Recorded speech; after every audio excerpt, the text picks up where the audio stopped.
Asia cup 2025 ఫైనల్లో పాక్ను ఓడించిన team India 9వసారి Asia ఛాంపియన్గా నిలిచింది. టీ20 ఫార్మాట్లో జరిగిన ఈ టోర్నీ దాదాపు 20 రోజుల పాటు సాగింది.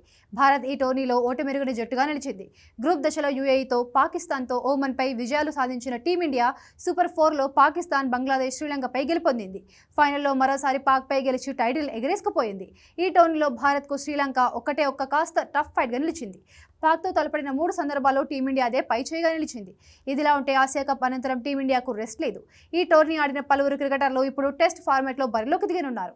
స్వదేశంలో వెస్టిండీస్తో భారత జట్టు 2 మ్యాచ్ల టెస్ట్ సిరీస్ ఆడనుంది.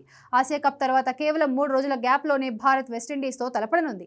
అక్టోబర్ 2 నుంచి అహ్మదాబాద్లోని నరేంద్ర మోడీ స్టేడియంలో తొలి టెస్టు జరగనుంది. అనంతరం అక్టోబర్ 10 నుంచి 14 వరకు న్యూఢిల్లీలో రెండో టెస్టు జరగనుంది. ఈ సిరీస్ కోసం ఇరు జట్లను ఇప్పటికే ప్రకటించారు. భారత జట్టుకు శుభ్మన్ గిల్ కెప్టెన్గా కొనసాగనుండగా వెస్టిండీస్కు రోస్టన్ చేస్ సారథ్యం వహిస్తాడు. ఈ సిరీస్కు ఇంగ్లాండ్లో గాయపడ్డ భారత regular wicket keeper, batter Rishabh Pant దూరంగా ఉన్నాడు. అతని స్థానంలో ధ్రువ్ జురేల్, ఎన్ జగదీశన్ వికెట్ కీపర్లుగా బ్యాటర్లుగా ఎంపికయ్యారు. కొత్తగా దేవదత్ పడిక్కల్ జట్టులోకి వచ్చాడు. కరుణ్ నాయర్ స్థానాన్ని అతడు భర్తీ చేయనున్నాడు. ఆస్ట్రేలియా సిరీస్ సందర్భంగా గాయపడిన నితీష్ కుమార్ రెడ్డి ఈ సిరీస్తో రీ-ఎంట్రీ ఇచ్చాడు. WTC 2025-27 సైకిల్ను ఇంగ్లాండ్తో సిరీస్ ద్వారా భారత్ ప్రారంభించింది. కోహ్లీ, రోహిత్ లాంటి సీనియర్లు లేకున్నా అద్భుతంగా ఆడి ఇంగ్లాండ్పై సిరీస్ను సమం చేసింది. ఇప్పుడు స్వదేశంలో విండీస్పై గెలిచి WTC సైకిల్లో తొలి విజయాన్ని అందుకోవాలని ఎదురు చూస్తోంది.